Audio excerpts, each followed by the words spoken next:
combine what they need to combine with what they have. And here's the thing. I gave them a little more respect, not because of Kyler Murray, but because they had this guy come in at the head coach position who everybody laughed at and made fun of because they didn't understand his terminology to his team in their team meetings. They got it, right? They understood what he was saying. They responded to him loudly, right? And then what did they do in the first 5 weeks of the season with no Kyler Murray and a bald-headed dude with no eyebrows? They was winning football games, or at least at the most showing you they weren't no sleepers. Yep, and now we got that same guy as our backup. I know, right? Mr. Get the job done. But yeah, like because of the coach, like, man, you guys know I'm a come for a coach if he's crapping all over the team. But I will praise him if I know they're the reason this team's identity has changed. Like that's why I gave a lot of people who were crapping on Chicago Bears coach. Why would you do that? I don't know what Caleb Williams is going to be, but I told everybody he turned that defense around to something nice after what it looked like for the past few years. So he's doing something. You got to let these coaches come in and do something. Robert Salza, nobody gave him. You can say, oh, he's a great coach. Nobody really gave him a shot over there in New York. Nobody. And yet his defense stays within the top 10 every year. All the thing he's been missing was a quarterback, and he paid his britches to go get Aaron Rodgers. So when I see a coach make moves and do things to make that team become different, yeah, I'm gonna give the coach all the praise. So, or at least most of the respect. So, out of respect for this coach and what he has done, you gotta remember too, this team paid their quarterback, who then crapped the bed and just basically was injured the rest of the season. So that was money lost. That's number one. Then the head coach who pushed for this paycheck and had a crappy season because his quarterback didn't play. What did he do? Well, I'm going to hightail myself on Tijuana. Didn't even get fired. You just knew it was coming, so you left. And how you ended up with another job after that as an offensive coordinator baffles me. That crap baffles me. And he's still getting paid that money from Arizona. Exactly. So again, Arizona made a mistake. They gotta deal with and recruit from that. But what I like is a guy came in and said, let me take this mess and see what I can do with it. So out of respect for what he did last year, I can look at this roster this year and say that, you know, they're not much to sleep on as far as the Arizona Cardinals. They're not a great team, but if you look at their roster or their schedule, it's a winnable schedule with what they have. Now, with them being 9-8, I don't see them bumping up, but I do see them going down. So I have a 9-8 with a minus. Yeah, I got them at 6-11. I think they get their wins early and then, of course, just go down at the end of the season. I don't even think they get their wins early because I have them losing to Buffalo in week 1, but then they beat the Rams because it's a division win. I have them splitting. I have them losing to Detroit in week 3, but then winning against the Commanders in week 4 because I don't really see much coming out of the Commanders and a rookie quarterback right now within the first 5 weeks. Their next 3 losses are San Francisco, Green Bay, and the Chargers. And then I do have them with a double win against Miami and Chicago because you know what? I'm going to be honest with you. I don't trust Miami this year. I have them going 9-8. I don't really have faith in Miami this year. I actually think they're going to crumble more than what people – you think because you have Tyreek Hill that makes you such a massive, overpowered offense, and yet Patrick Mahomes has won how many without him? Let's be real. Let's simply be real. He's won 2 without him. Like, how many does he have with him? He's got one with him. Tyreek Hill was there for that one. Yeah. Remember? Oh, then he left. That's what. You're right. Remember, he was there for the first one when they played against us. That's right. So you have 1. He has 3.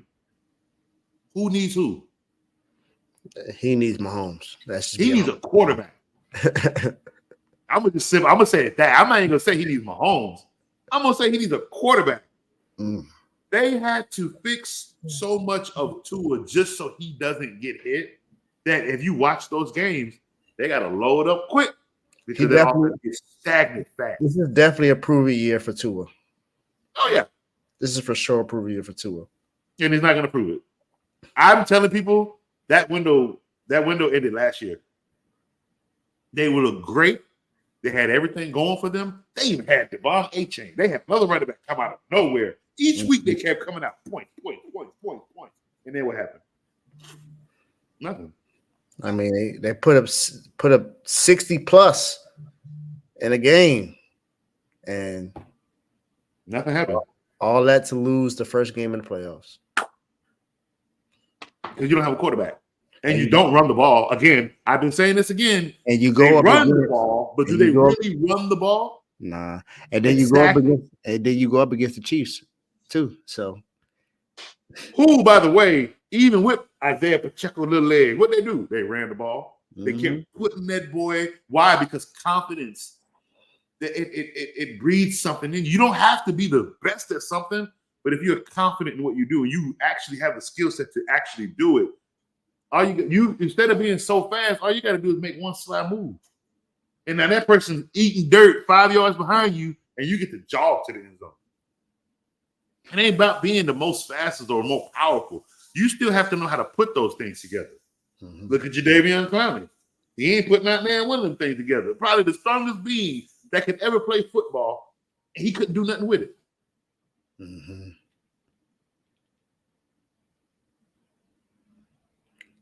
So I got 1, 2, 3, 4.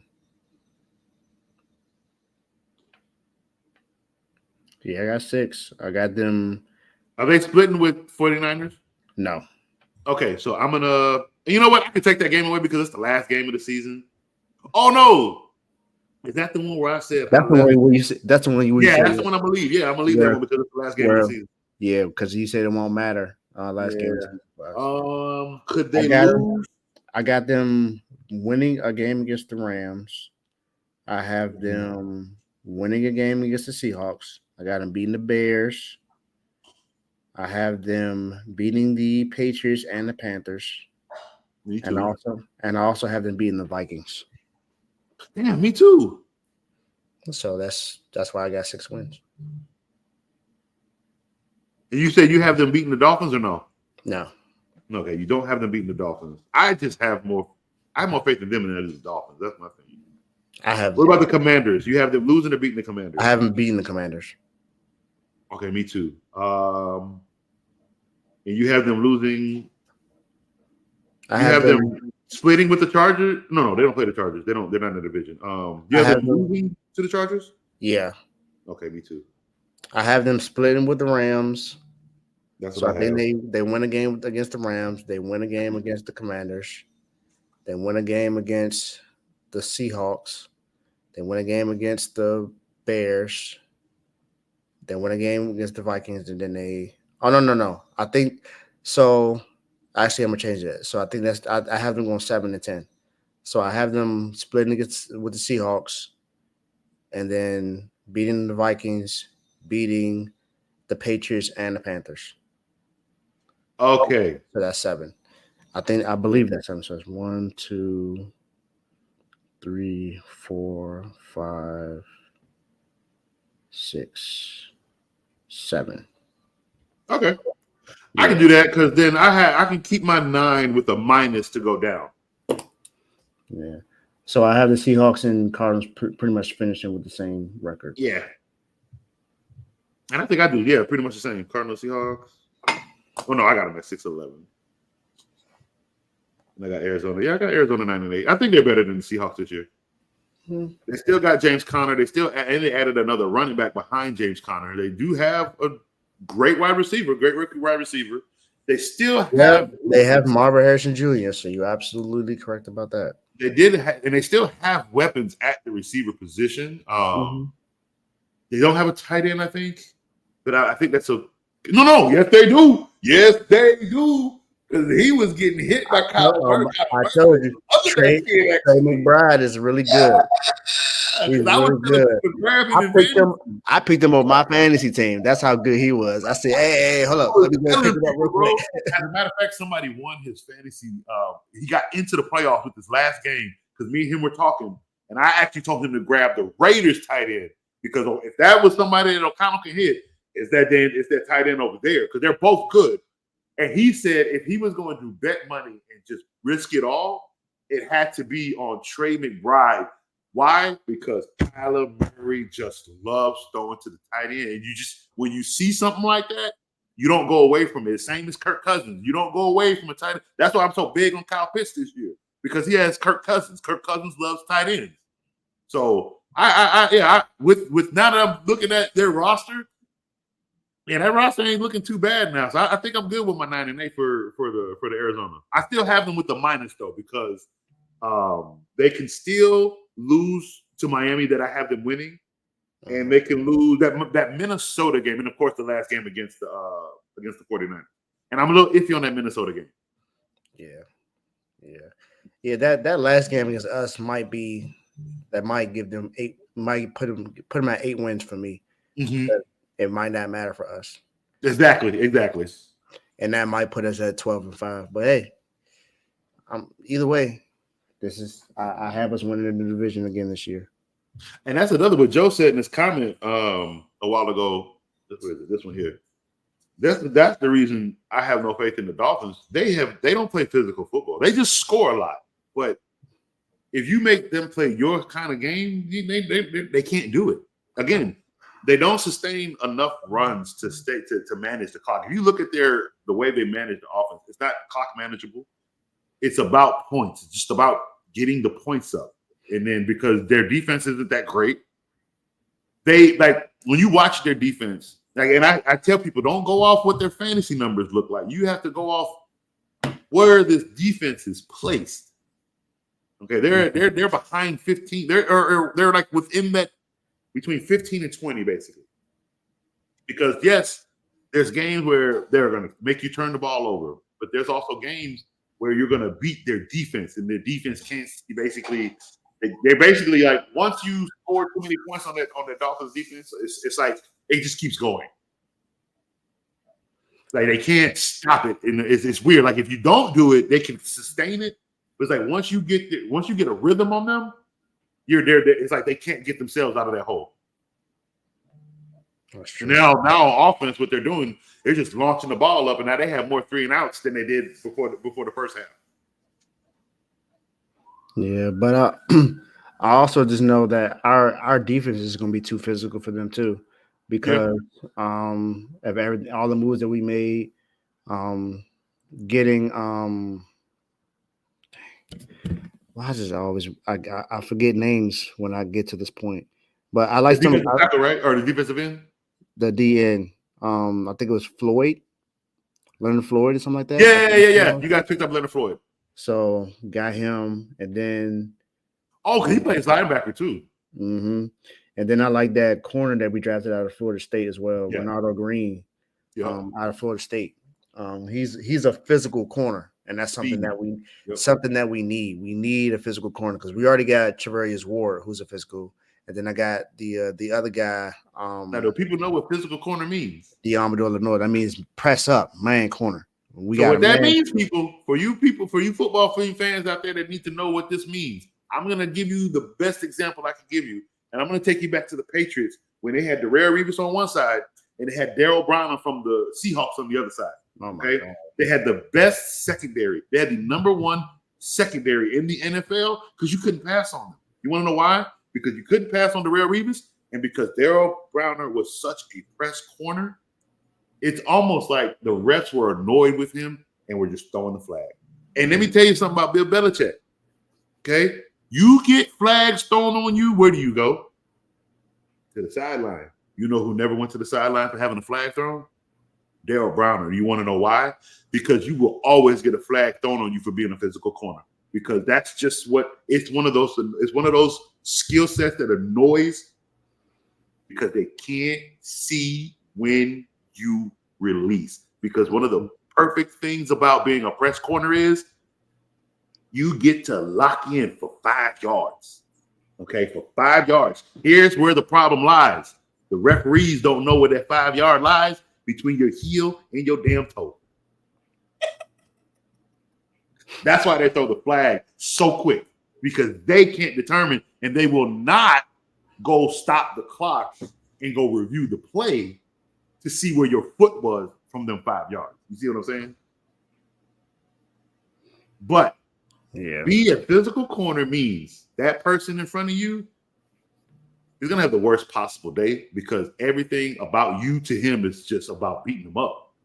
It's about putting your hands literally in their chest. Play after play after play after play. It gets annoying. It gets frustrating. It gets to the point corner's going to get a flag. He's going to start slapping you. I mean, receiver's going to get the flag for slapping you. Because it looked like he's trying to slap your hand away, which he is. But it's the slap that's going to get the flag.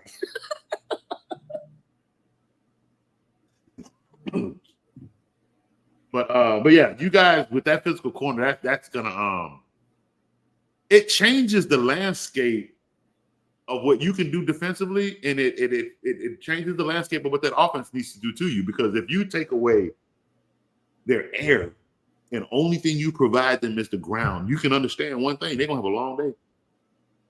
Because when the air part of the football game gets cut away, like cut out, like you can't do it, like you've only thrown 15 times in that game, buddy, you're not winning. There has not been a quarterback that has thrown under 25 times in a game. Now, you can't throw over 50 and think you're going to win. That's ridiculous. There has to be a decent balance. For me, a quarterback that can throw over 30 times a game, that's all I need. I don't need more than that, and I don't need under that. I need between 30 to 35 times a game that you're throwing it in the air.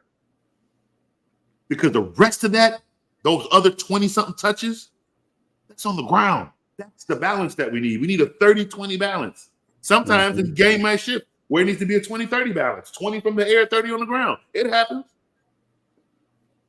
But you gotta, if you're only handling your running back a ball 11 times, and then because you're throwing the ball 47, it's just the longevity of what you're doing on both sides to each player is not going to last, because the running back isn't getting consistency on the ground, and the quarterback is going to throw it. They're going to shoulder it. Yeah, that's true. That's true. This was fun, Coach. It was. So we went through 8 teams today. Yep, we'll do 8 teams today. The West Side, it was good because we had a few teams where we were basically spot on. And then we had a few not disagreements, but more so just differences. That's the one thing I love. It ain't got to be a disagreement. It's differences. Yeah, we definitely agreed on what teams weren't going to be really good, and that's the Broncos and the Raiders.